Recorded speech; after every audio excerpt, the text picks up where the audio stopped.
Tukan natin yung ating pinag-aaralan. Yes. Tungkol sa mga mangyayari sa hinaharap.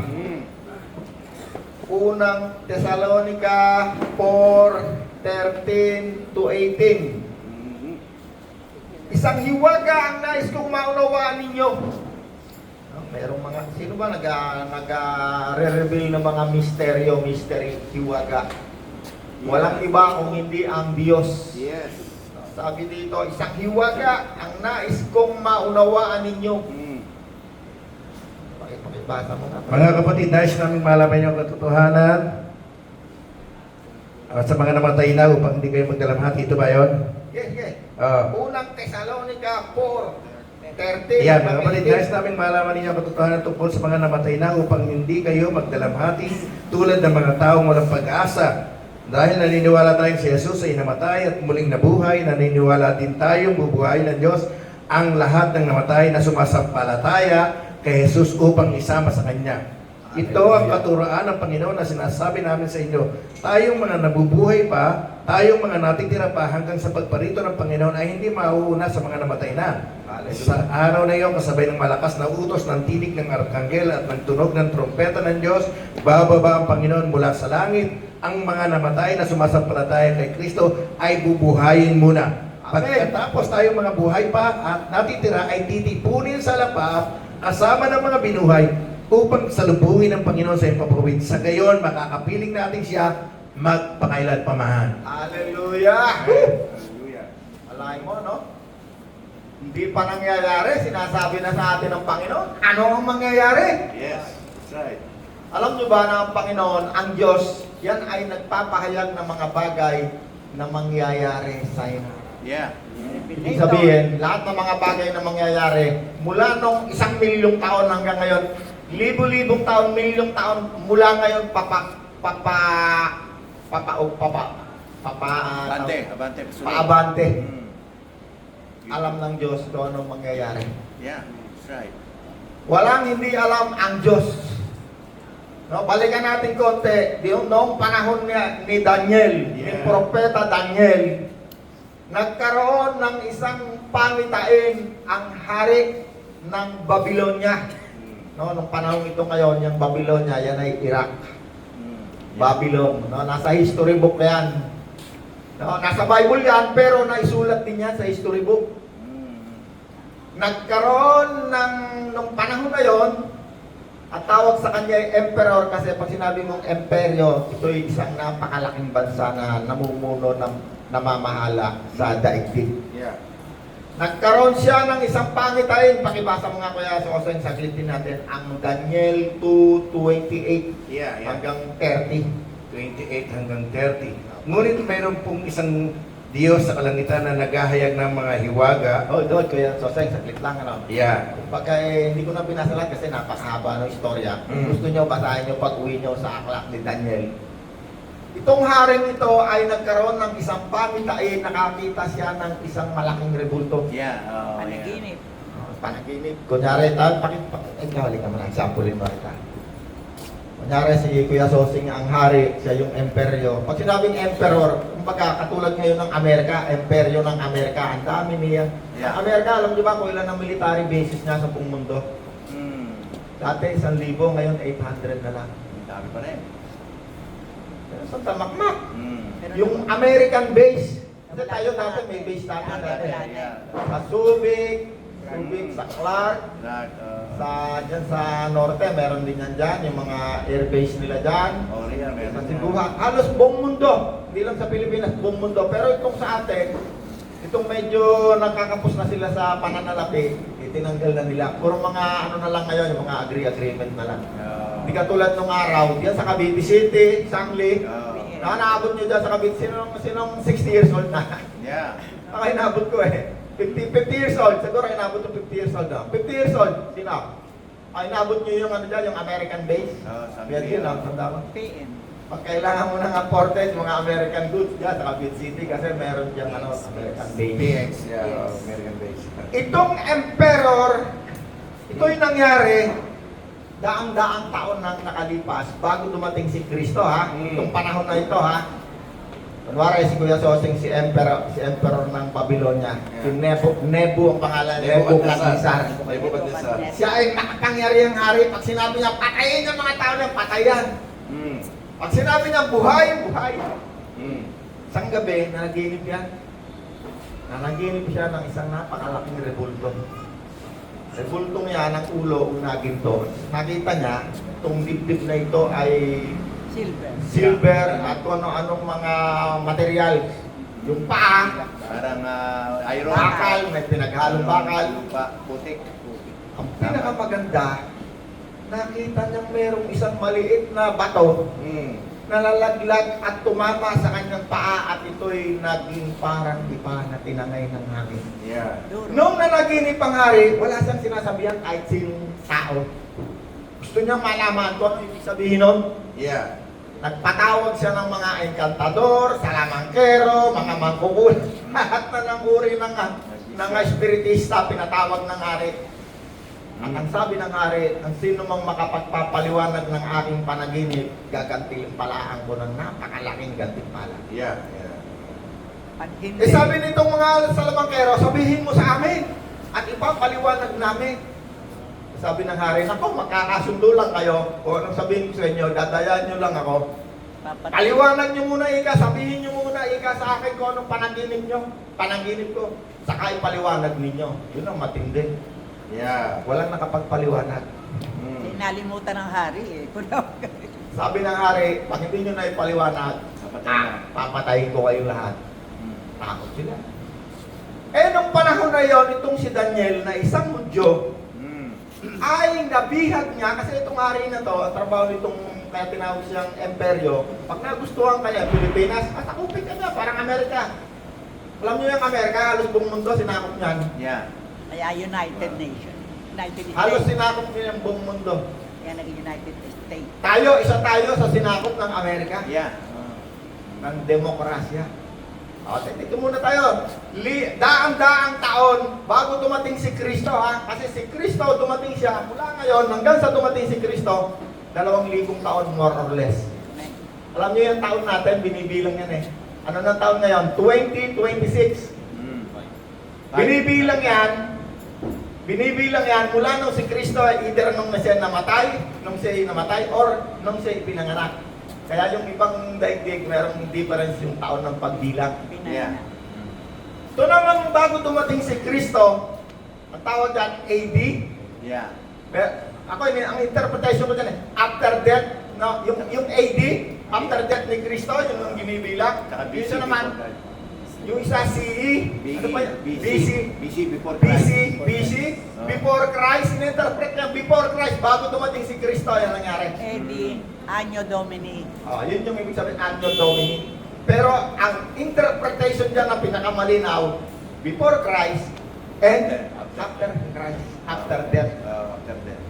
Okay, 2,000, more or less, 100 years bago dumating si Kristo, ha? Kaya pa kaya nang isip nyo to, no? Panahon nga lang ng hapon eh, hindi na natin, pagdi lang nakakaalam eh. Balik tayo rito.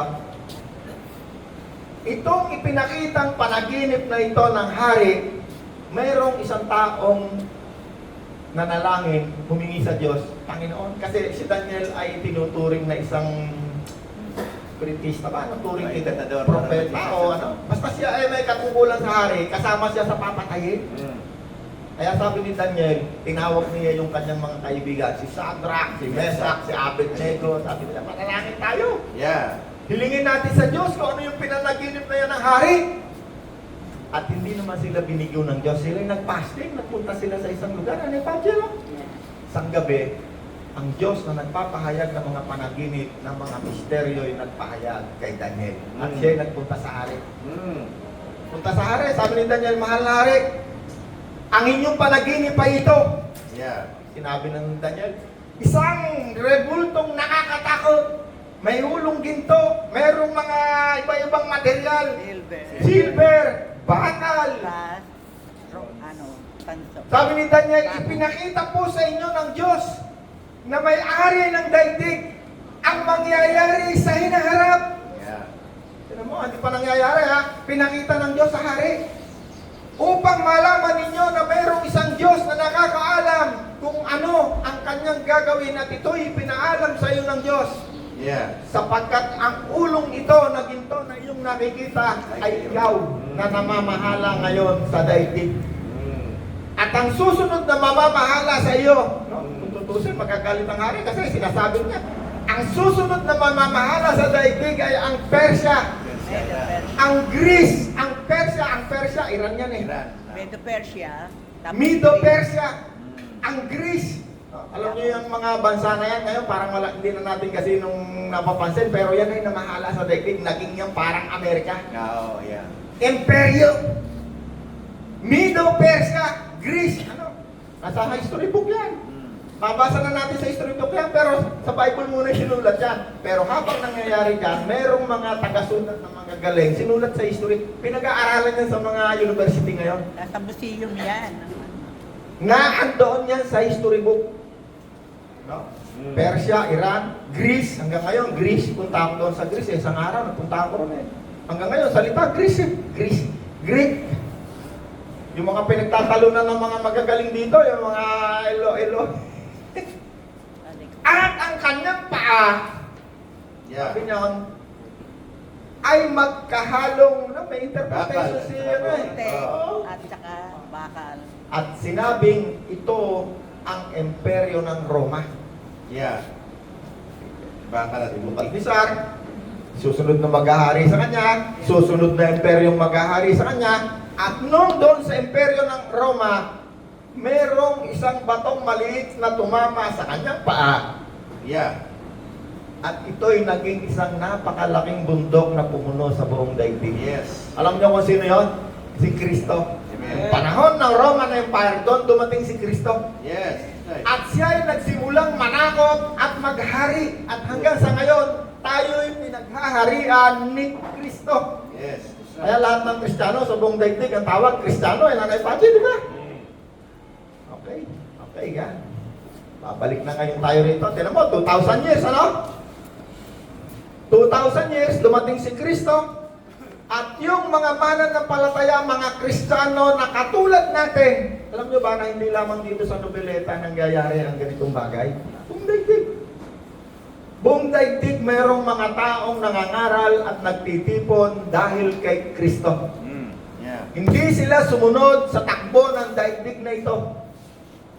Kaya ako, kung susunod ako sa takbo ng daigdig na ito, hindi katulad rin ako ng mga... Baka isa ako sa napapanood nyo ngayon sa telebisyon, yung mga taga-DPWH na magnanakaw. Baka. Kasi ayoko, galing nga ako dun eh.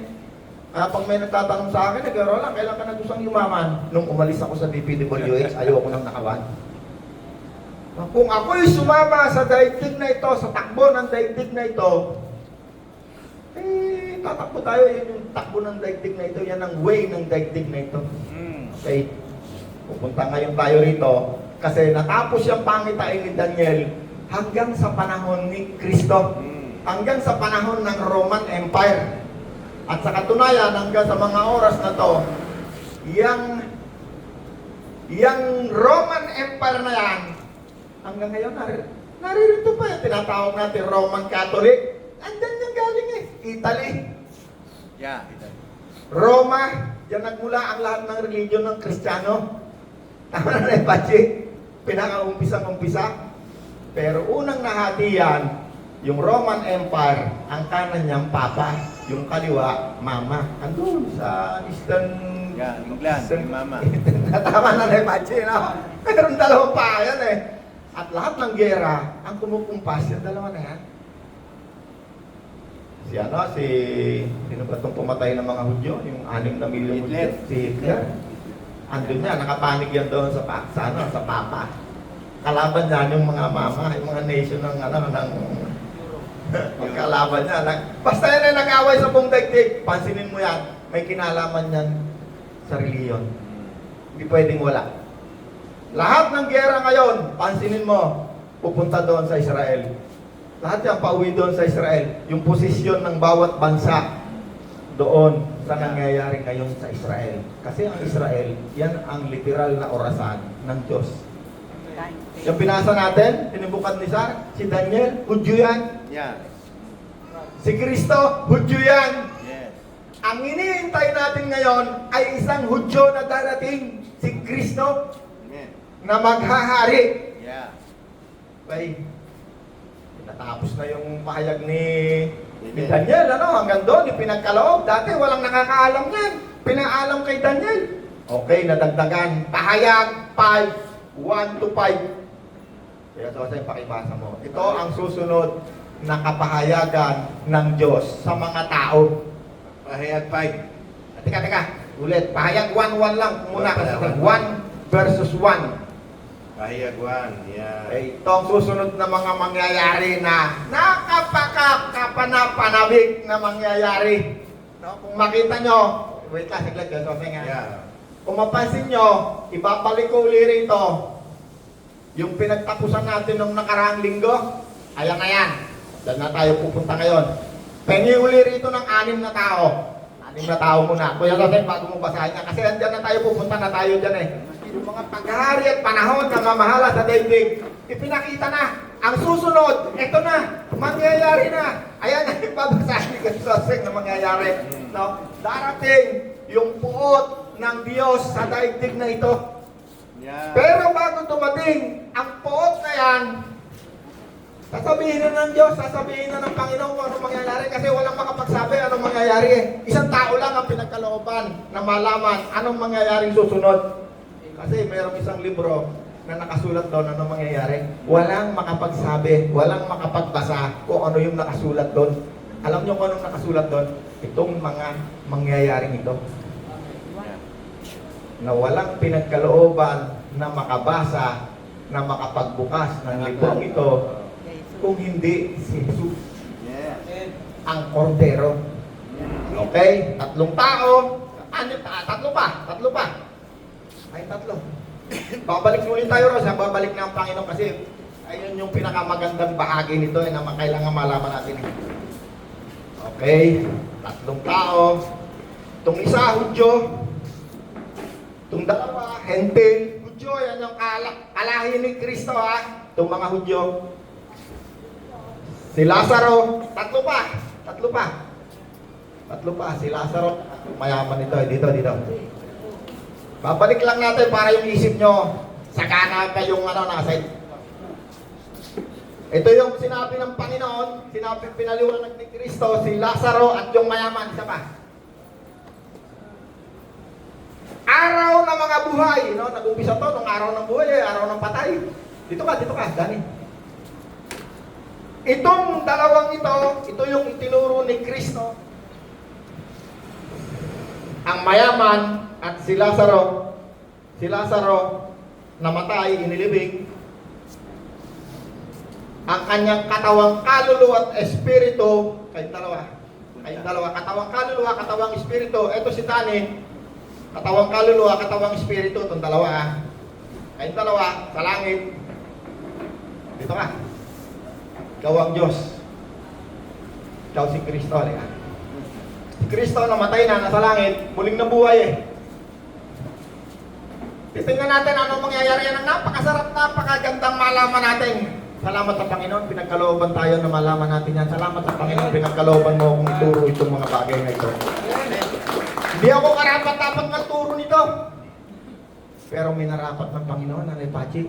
Bakit? Sapagkat ito'y tinuturo ng Diyos para sa kanyang mga pinili, hinira. Yeah. Itong mayaman, namatay rin, libingan din. Nakahiga, nabubulong ang katawan. Ang kanyang kaluluwa at espiritu, daigdig ng patay. May mga verse lang yan. May mga verse, iniulit ko lang kasi pupunta na tayo doon sa pagbaba ni Kristo. Luka 16 yan eh. Sabi nung mayaman, amang Abraham. Nakita niya doon si Abraham ay nasa langit eh. Isaw-saw niyo po ang kanyang daliri sapagkat kami naghihirap sa daigdig na ito. Daigdig ng patay. Hades. Nanay Pache, no? Hades, daigdig ng patay. Kung ano man ang tawag mo dyan. Kung gusto mo, purgatorio, pwede rin. Seol. No? Kasi iba-ibang religion, iba-ibang tawag dyan. Libingan, sementeryo, araw ng patay. Nangaral si Pastor Soseng. Nakarinig. Ang pananampalataya ay bunga ng pakikinig. Yes. Walang makakarinig kung walang mangangaral ng mabuting balita tungkol sa Diyos sa pagkamatay ni Kristo. Namatay rin ang isang mananampalatayang hentil, libingan din. Ang kanyang kaluluwa at espiritu kasama ng espiritu ni Kristo na kanyang tinanggap. Kunyari ako yung espiritu ni Kristo. Hindi kayo maliligaw, sabi ni Kristo. Ako ang daan. Itong buhay, itong kanan. Ako ang daan. Yeah. Ibig sabihin, uy, papunta sa langit. Hindi maliligaw. Itong isa hindi naniwala sa pinangaral ng mabuting balita, nagpasasa. Katulad ng sinabi ng isang mayaman, sabi sa kanya ni Abraham, di mo ba natandaan, ikaw ay nagpasasa? Nung ikaw ay nabubuhay pa sa mundong ito, hindi ka naniwala sa mga sinulat ng mga propeta at ng mga awit. Yes. Wala pa yung apostol, wala pa yung bagong tipan kasi dito pa lang yan sa sa mga hentil. Ang mayaman, nagkaganda-ganda ng suot. Ay hindi, hentil din pala to. Hindi sumampalataya. Hindi tumanggap kay Kristo, namatay rin. Wala si Kristo, hindi niya alam papunta sa langit. Daigdig ng patay. Alright? Tayo ngayon dito, kaya sa atin, ito na. Ito na yung mangyayari. Walang nakakaalam nito kung hindi sinabi ni Kristo ano susunod mangyayari. Hanggang sa mga oras na to, kasi yung pinagkaloob kay Daniel, hanggang doon lang sa mga mamumuno sa daigdig, hindi kasali yung pamumuno ni Kristo dito sa daigdig ng 1,000 taon. Ano yung pati na? At sa muling pagbabalik ni Kristo, marami na tayong verse. Teka, bago yan. Marami na tayong verse. Yung unang pinasa mo kanina, sa pagbabalik ni Kristo kasama ang lahat ng mga anghel, Mateo. Okay, bumalik na si Kristo. Bumalik na si Kristo. Kasama ang lahat ng mga anghel. Siyempre, kasama lahat ng kasama ni Kristo. Kasama lahat ng mga anghel. Pati yung mga kaluluwa at espiritu kasama. Talaga, pagbabalik na. Sabi dito, isang hiwaga ang nais kong malaman ninyo. Tayong lahat ay sasalubong sa himpapawid. Okay? Ang Diyos, Espiritu, kasama ng... Ano ngayon kung iniwan ni Kristo ang langit? Baka kunin nyo ng demonyo. Hindi. Bakit? Ang langit at lupa, ang gumawa ay ang Diyos. Ang anghel, Diyos din ang gumawa, kaya walang dapat ipangamba. Kahit magrebelde lahat ng anghel, isang salita lang ng Panginoon, kaya niya lumikha ng lahat ng bagay. Walang anumang nilikha nang hindi sa pamamagitan ni Jesus according sa Juan, Book of John. Tayong mga nabubuhay pa, sabi doon sa mga verse natin noong nakaraang linggo, sinasariwa ko lang sa isip nyo, hindi tayo mauuna sa mga namatay na. Yes. Sa huling pagtunog ng trompeta, Yeah. ay sisigaw at ang mga namatay ay bubuhayin muna. Yes. Ikaw, halika. Sino yung kaluluwa at espiritu nito? Doon. Ayan, kaluluwa at espiritu. Teka. Sino, ito si ano yung hentil na sumampalataya Ito naman yung si Lazaro. Saan yung kaluluwa at espiritu mo, Lazaro? Si Lazaro. Yung isa. Dalawa yun. Yan. Naging katulad tayo ni Kristo. Sila ay naging katulad ni Kristo. Kasi pag sinabi mong tao, hindi pwedeng katao katawan lang. Kailangan may kaluluwa, may espiritu. Kaya sinabi yung buong pagkatao, Nanay Pachino, naway lubos kayong gawing mabuti ng Diyos hanggang sa kanyang muling pagparito. Naway gawin niyang banal ang inyong buong pagkatao, ang inyong kaluluwa, espiritu at katawan. Binanggit ng Panginoon Yeah. Binago! Kaluluwa at espiritu at katawan hanggang sa muling pagbabalik ni Kristo. Yes. Sabi niya, kayong mga nabubuhay pa na sumasampalataya, hindi tayo mauna sa mga namatay na. Yes. Okay, dyan kayo, nakalibing nakalibing kayo. Hindi po na lang kayo, nakatayo. Nakalibing Makabuto ka lang sa'yo na kayo. Nakalibing. Itong mga sumampalataya, nauna sa ating mga nabubuhay pa. At pagkatapos, tayo namang mga nabubuhay pa Ay, titipunin. ay titipunin Sana pa. sa alapaap. Okay, ikaw, nabubuhay pa, mananampalataya. Preacher Asama ng binuhay. Isa pa. Ikaw, halika. Mananampalataya ka Kunwari, marami namang mananampalataya, pero examplein ko lang, ito yung mga mananampalataya. Hindi tayo mauunasan ng mga namatay na sa pagsalubong kay Kristo. At pagkatapos tayo namang mga nabubuhay pa na sumasampalataya kay Kristo. Yan. Sa isang kisap mata ay babaguhin ang ating mga katawan. Yes. Misteryo na naman. Yes. Paano mangyayari? Kasi mystery. Walang magpapaunawa niya kundi espiritu natin. Hindi yan maunawaan ng mga taong matatalino, mga scientist ni maunawaan. Kasi pagdating sa spiritual, wala yung datos. Beyond science. Pagdating sa Diyos, lampas sa siyensya. Yes. Kasi pag sinabi mo science, law of gravity. Pag lumakad ka sa tubig, lalaglag ka. Si Kristo, lumalakad sa tubig. Pag sinabi mong patay ka na, malamig ka na. Bangkay, bubulok ka na. Puro physics. Oh. Physical. Beyond science, ang tungkol kay Kristo, ang tungkol sa Diyos. Nabubuhay pa, sumalubong.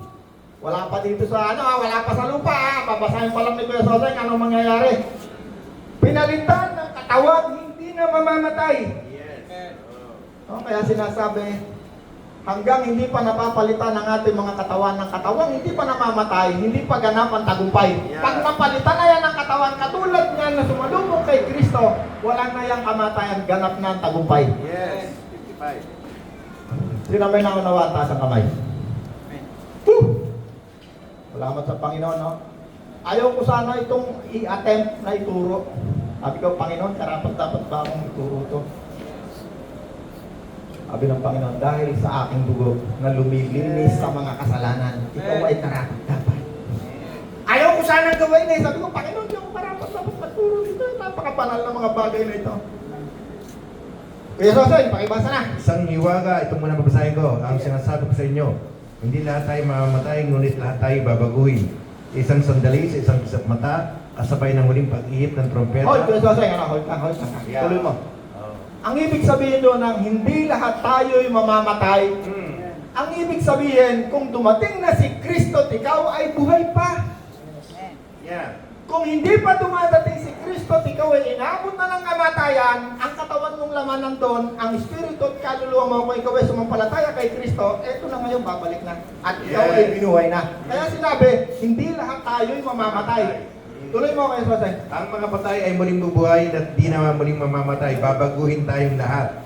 Ang ating katawang nabubulok ay mapapalitan ng hindi nabubulok at ang katawang namamatay ay mapapalitan ng katawang hindi namamatay. Hold kayo, Sosay. Yeah. Yung katawan na yan, hold lang. Tuloy mo. Yung katawan na yan, pag yan ay napalitan na ng katawan, hindi na yan mamamatay, hindi na yan mabubulok. Yes. Anong tawag na yun sa katawan na yan? Glorified. Glorified, ano pa? Kung Maluwalhati. maluwalhating katawan, eh kung sa mga matatalino, Superman na tayo, ano pwede sabihin Superman? Baka, sigit pa kay Superman. X-Men kayo. No? Meron pa daw pinanggit, anong uri ng katawan ika pag tayo binuhay? Yeah. Katawang mahina. Ngayon, pag binuhay, malakas na katawan. Yes. Katawang walang karangalan, pag binuhay, marangal, dakila. Yes. Yan ang hinihintay natin mangyari anytime. Yeah. Mula sa mga oras na to, kaya sinabi, tayong mga naghihintay kay Kristo, hindi lahat tayo'y mamamatay, although yung iba sa atin ay inabot na ng kamatayan. Ngunit sa pagbabalik ni Kristo, tuloy mo kayo, Sosay, Yeah.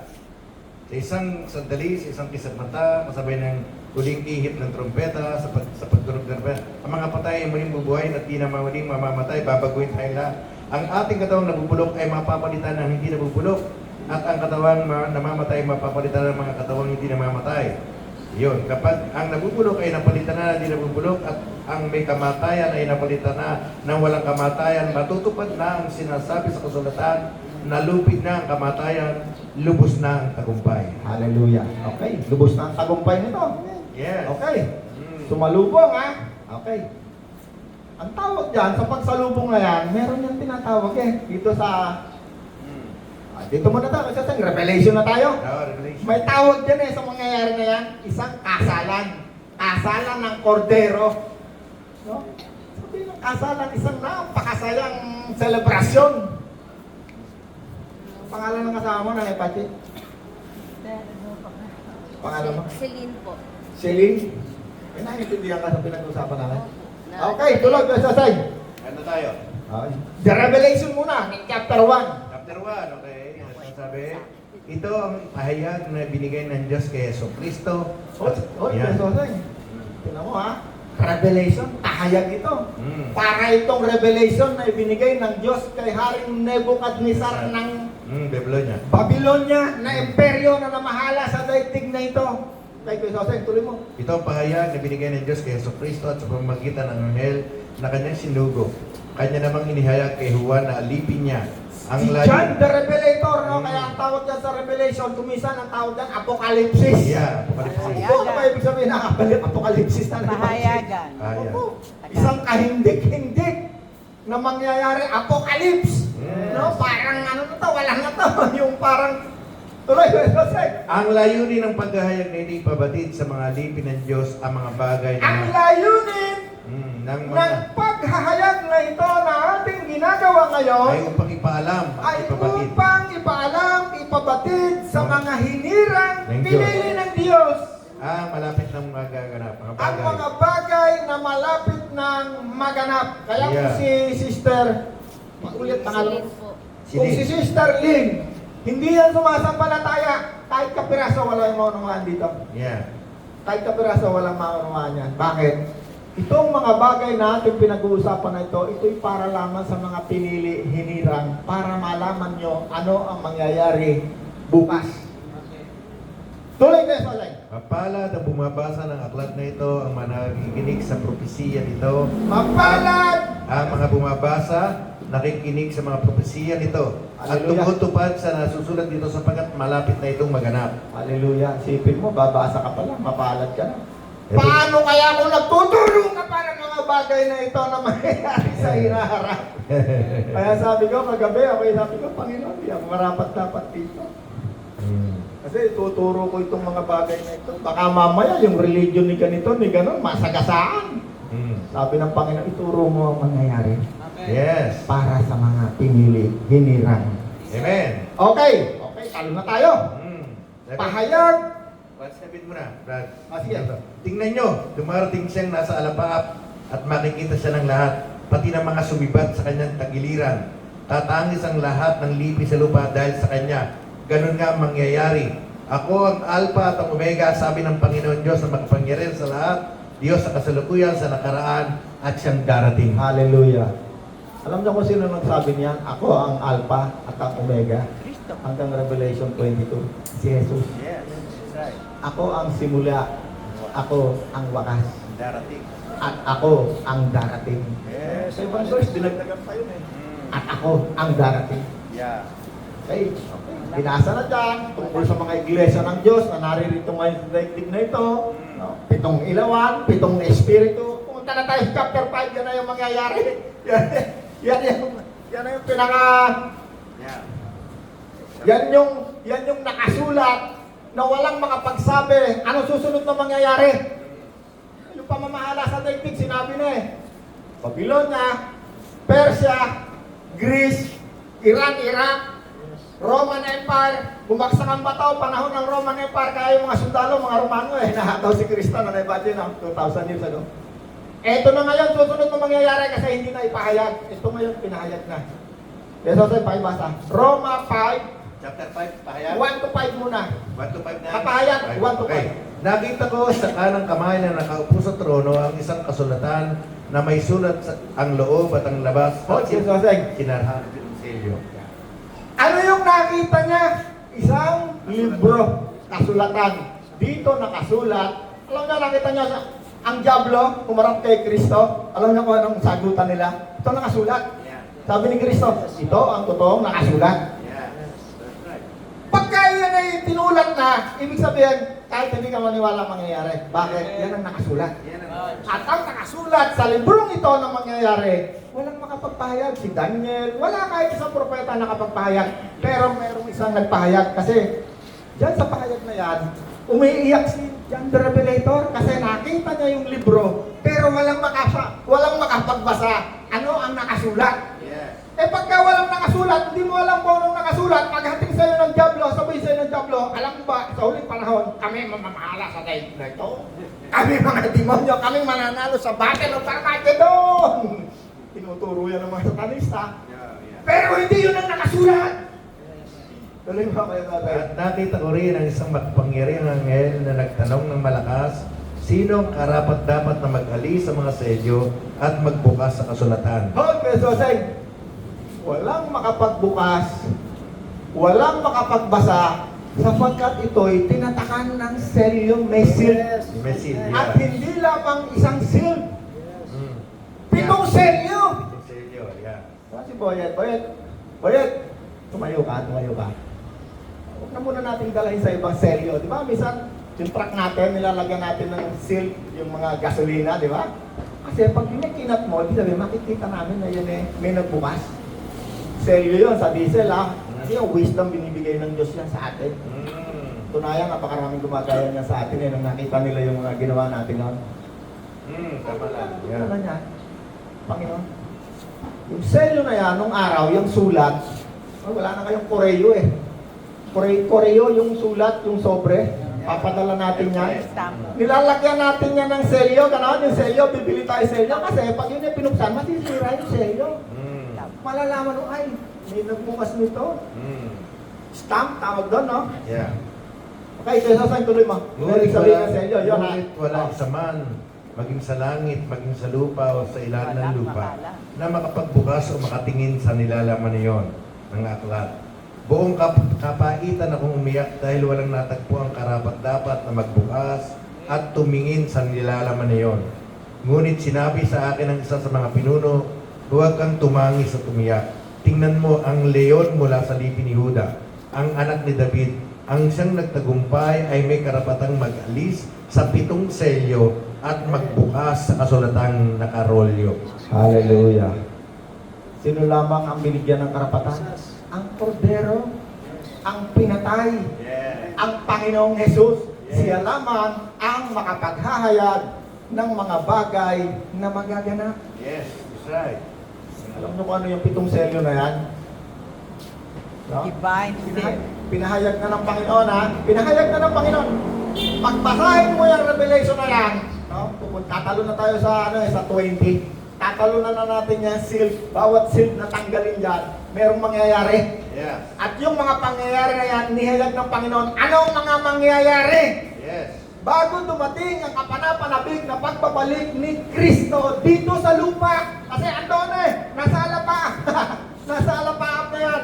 No, naipakita na natin doon sa mga verses na binasa natin, yung tinatawag na kasalan ng kordero at ng kanyang iglesia. Okay, pumunta na. Sumalubong na. Sumasampalataya, sumalubong na. Ano ngayon ang mangyayari? Dito ngayon, pagbukas ng Panginoon dyan sa mga selyo na yan, nandyan niya, sabi niya, andyan yung merong lalabas na mangangagat ng katawan natin, pagnanaknak ang katawan, hindi tayo mamamatay, merong yelo na babaksak na may lalaki, saring-saring puot ng Diyos ang mangyayari dito sa daigdig. Puot, galit. Great tribulation. Alam niyo ang Diyos nagagalit, galit na galit. Kaya nga winasak na ng Diyos ang daigdig isang beses sa pamamagitan ng tubig Hindi masamang magalit. Lalong-lalo na kung kasalanan ang pinaggagawa natin. Bakit? Ang Diyos ang lumikha, ang Diyos ang gumawa. Hindi ang Diyos ay nananatiling katulad ng unang pagdating ni Kristo na siya isang korderong iaalay. Hindi. Ang pagbabalik ni Kristo ngayon ay ganito. Pahayag, chapter 19. Kuya Soseng, talo na tayo, ano? Yung selyo, ibig sabihin, si Kristo lamang ang nakakaalam. Binasa na ni Kristo yung sumunod ron. Binasa na. Tatalo na tayo kasi mahaba na yan. Pupunta na tayo dito sa Revelation chapter 19. Babalik si Kristo, pupunta dito sa lupa. Revelation chapter 19, verse 1. Yeah, pagkatapos. Una, Kuya Soseng, pagkatapos nito, nakita ko ang sama-samang tinig ng napakaraming tao sa langit na umaawit ng ganito. Hallelujah! Ang kaligtasan, karangalan, ang kapangyarihan ay tanging sa Diyos lamang. Matuwid at tama ang kanyang hatol. Okay, number 1, sa kanyang pagbabalik, meron siyang dalawang gagawin. Number 1, hahatulan niya ang daigdig. Number 2, siya ay makikitigma sa mga bansa. Dalawang bagay. Kaya mo ngayon nag-aaway-away ang demokrasya, yung komunista, yung mga Muslim. Yeah. Ang kaharian ni Kristo kailanman hindi malulupig ng mga paghahari yan sa daigdig.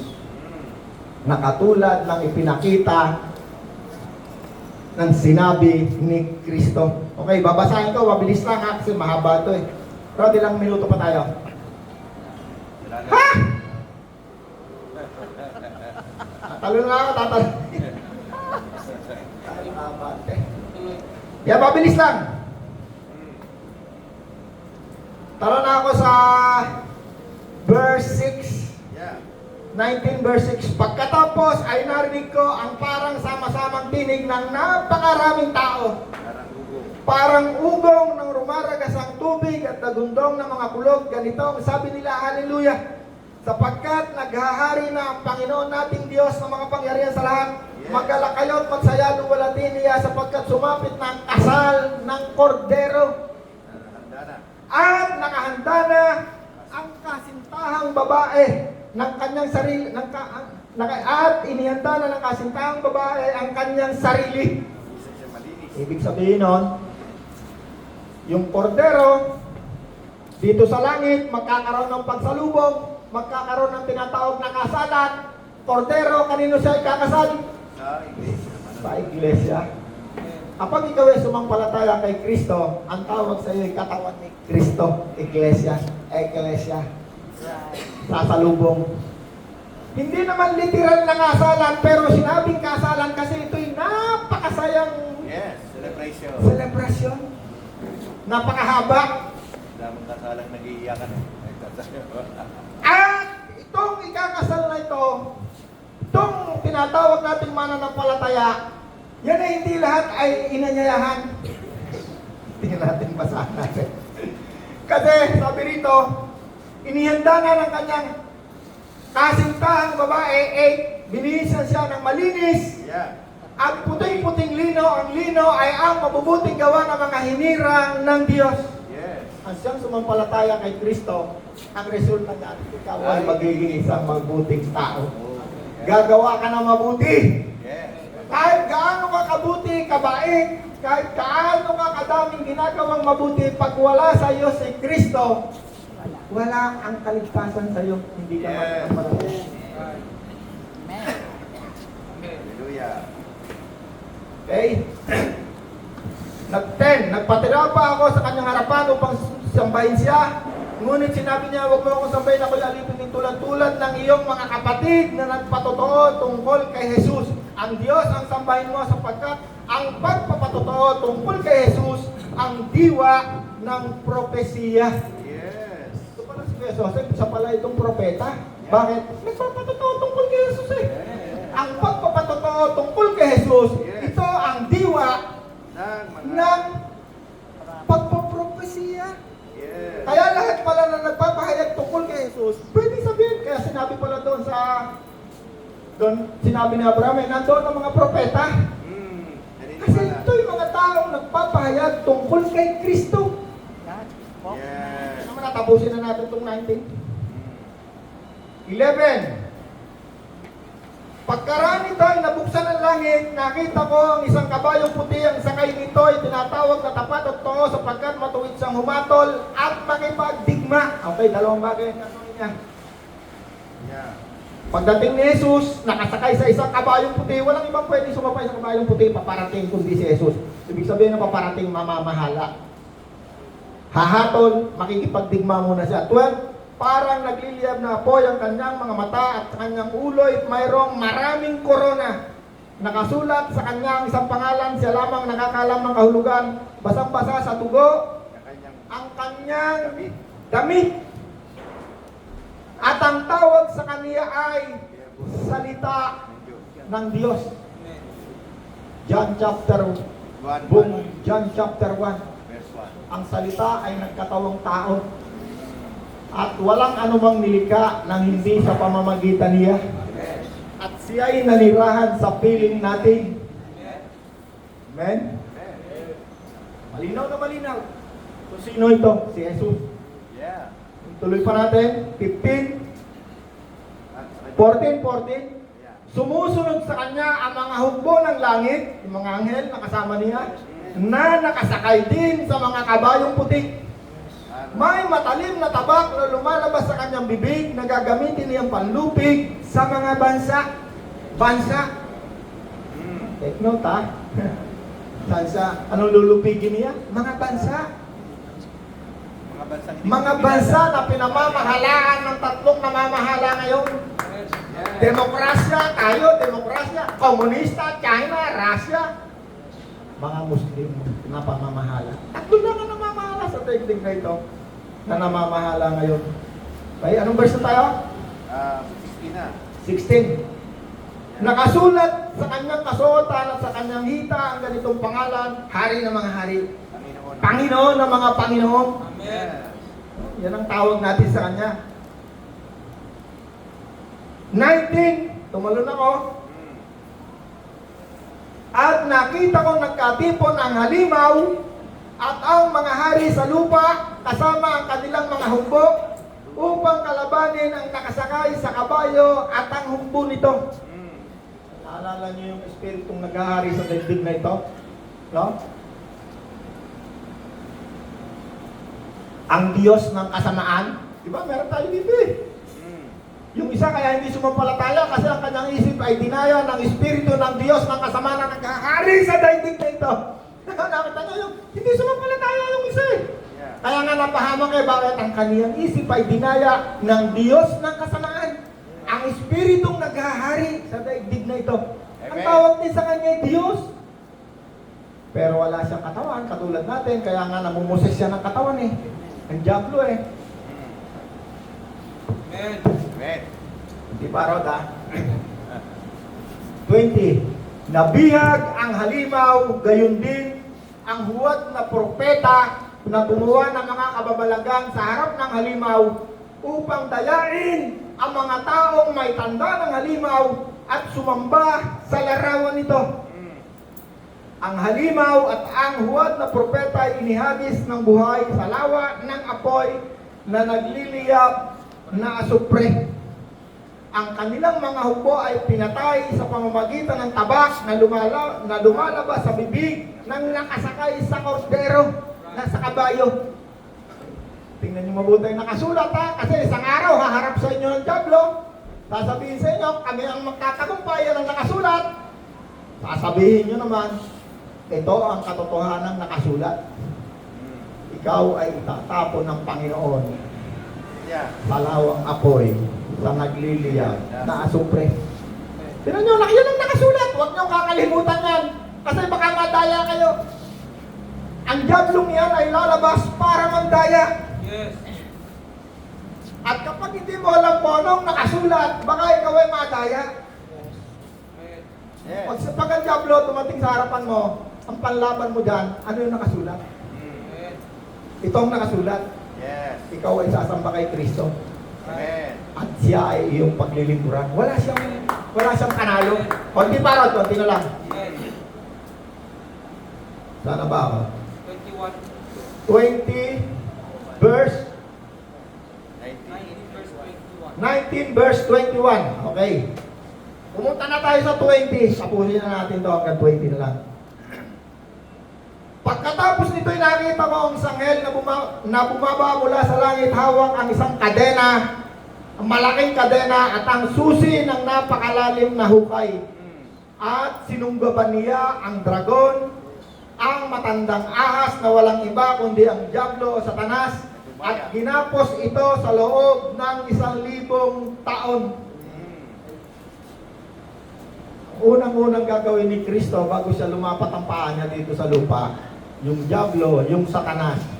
Alam niyo kung nasaan ngayon ang Satanas? Tinanong siya ng Diyos, panahon niya ako, nasaan ka? Napansin mo ba itong aking lingkod na sahod? Saan ka ba nang galing? Ang sabi niya akin, nagparot pa rito sa daigdig, naghanap ako ng masisila. Kaya maraming pamilya, wasak na wasak kasi nasisila sila ng diablo. Yes. Mga nawasak na pamilya, naging adik, naging lahat ng mga dilubyo ang buhay, nasisila sila ng diablo. Yes. Noong nakaraang linggo, meron kami isang presuhan, no? Isang araw, hindi tayo natin dito kasi isang bata na minasakir yung kanyang magulang. Nanay, tatay, mga 6 years old. Sa takot ng batang ito, nakita niya paano pinatay. Nagtatakbo siya, hindi na siya bumalik. Kakain siya, malang sa paano siya kakain na. Kaabang siya sa mga kumakain. Kainin niya yung mga tira. Eh, nagagalit yung mga restaurant, binubusan. Hanggang siya natutong magnakaw. 20 beses siyang palabas-pasok sa kulungan. Nawasak ang kanyang buhay. Salamat sa Panginoon. Kapag siya nasa kulungan, natagpuan siya ng Panginoon. Natagpuan siya ng Diyos. Sa araw, maririnig natin ang patotoo niya. Yes. Napakaganda. Isang taong winasak ang buhay. No, hindi natin kailangan pumasok sa kulungan para tayo makakilala kay Kristo eh. Sabi ko nga, ayaw ko sa kulungan, dito muna ako sa laya para hindi sila pumunta sa kulungan. Pero kahit kulungan ng Panginoon, hindi maiksi ang kamay. Yeah. Maraming inaabot. Yes. That's right. Yung verse na tayo, Kuya Rod. 3 po. 20 verse 3. Ito'y inihagis ng isang anghel sa isang napakalalim na hukay, saka isinara at tinatakaan ang pinto nito upang siya'y hindi na makapandaya pa sa mga bansa. 1,000 years. Before 1,000 years, para ang mga bansang ito hindi na madaya, ang unang gagawin ni Kristo ay tatalian siya at iuhulog sa bottomless pit at tatatakan, seselyuhan upang siya ay hindi na muling makapandaya. Yes. Tignan niyo, maraming bansa ngayon din naniniwala sa Diyos. Bakit nadadaya sila? Nadadaya. Ni Satanas, ng Diablo, ang matandang ahas sapagkat siya ang ama ng kasinungalingan. Tama na ni Pachino. Verse na ron. 4. 3. Ito'y inihagis ng anghel sa napakalalim na hukay, saka isinara, tinatakan ang pinto nito upang hindi nila makapandaya pa ng mga bansa hanggang hindi natatapos ng 1,000 taon. Pagkatapos nito'y palalayain siya sa loob ng maikling panahon. After 1,000 years itong mangyayari 4. At nakakita ako ng mga trono at ang mga nakaupuron, binigyan ng karapatang humatol. Nabasa niyo ba yung verse na hindi niyo ba alam na tayong hahatol? Diba pati mga demonyo hahatulan natin. Nakita ko din ang mga kaluluwa ng mga pinugutan, ng mga taong pinugutan dahil sa pagpatotoo tungkol kay Jesus at sa paghahayag ng salita ng Diyos. Hindi sila sumamba sa halimaw, ni sa larawan nito, ni tumanggap man ng tatak ng halimaw sa kanilang noo o kamay. Sila ay nabuhay at naghari kasama ni Kristo sa loob ng 1,000 taon. Okay. Habang nandito, 3.5 years sunod na araw, paliwanag ko sa inyo, 3.5 years ng kasalan. Diyan sa lupa, habang nangyayari to, nangyayari din yan. Anong nangyayari dyan sa lupa? Meron tinatatakan sa noo at sa kamay. Habang nagtatatak itong mga nagtatatak nito ng pangalan ng halimaw, doon sa Israel, ang mga Hudyo, meron din tinatatakan. Meron din. Sinabi doon sa ibang verse, huwag mo munang wasakin ng daigdig hanggang hindi natatatakan sa kamay at noo ang mga tunay na lingkod ng Diyos sa Israel. 144,000 ang mga Hudyo, 12,000 bawat lahi, mga ngaral. Ngayong mga oras na to, nangangaral ako, nangangaral tayo, Kuya Sosay. Pagsalubong natin, kinuha tayo, merong mga hindi imbitahan, sila yung mga ngaral, yung mga 144,000, mga ngaral din sa daigdig. Andiyan na, apokalipsis na ito. Yun na yung binubuksan yung tatak. Lahat ng uri ng hirap mararanasan natin dito sa daigdig na ito. At kapag ikaw hindi ka tumanggap ng tatak, halimbawa na iwan si Rod, pag ayaw niyang tumanggap ng tatak, papatayin. Makakaranas siya ng kamatayang pisikal. Itong isa hindi nakaranas kasi sumalubong, malinis ang damit. Kami ni Kuya Sosen, kung hindi kami sumalubong dahil marumi ang aming mga pinaggagawa dito sa lupa, kahit na kami sumampalataya kay Kristo, naiwan kami. Bakit? Hindi kami dapat sumalubong at makipagkasalan. Kasi kami namuhay ng nakipag-compromise kami sa daigdig na ito. Yeah. At pagdating nitong tatatakan na kami ng tanda ng Diablo, sasamba na sa halimaw, alam namin, nabasa namin, narinig namin, hindi kami tatanggap. Kailangan namin patayin. Ito yung sinasabi na sino itong mga taong ito na patay, putol ang ulo. Ang sabi rito, sila yung mga nagpatotoo, hindi tumanggap ng tatak ng Diablo. Meron pa rin, kaya kung pipili tayo, mamumuhay tayo ng malinis, kasama si Kristo o magko-compromise tayo at magnanakaw tayo at gagawa tayo ng kabuktutan kahit kasama natin si Kristo. Dito ako, ayoko. Sa kamatayan, papatayin eh. Dito na, sasalubong ako. Bago sumalubong, 1,000 taon, bababa. Tatapon si Satanas, ang halimaw, ang propetang Mandaraya, mamamahala, 1,000 taon. Bababa. Bababa, kasama tayo lang. Kasama rin kami ni Gososon kasi pinutulang kami ng ulo. Hindi kami tumanggap eh, kami ni Rod. Sumama rin kami, Gososon. Yeah. Sumama rin tayo. At tayo ngayon ay nakita. Sino itong mga pinatay na ito? Putulang ulo. Sila yung mga hindi sumamba sa halimaw. Yes. Hindi tumanggap sa tapat. Sumama ka rin! Pero nagdusa ng kamatayan. Bababa si Kristo at mamamahala ng 1,000 taon. Ang gagawin niya, yung mga selyo, ibig sabihin ng selyo, bubuksan na ni Kristo, binabasa na niya, anong mangyayari pagbaba ni Kristo? May papatak na yelo, 50 kilo, mamamatay, magtatago sa lungga ang mga tao. Ang araw ay parang sobrang init, lahat ng dilubyo abutin natin. Kaya ang tawag sa libro na to, Apokalipsis. Yes. Pahayag, Yes. dilubyo. Amen. Natutunan tayo? Ikaw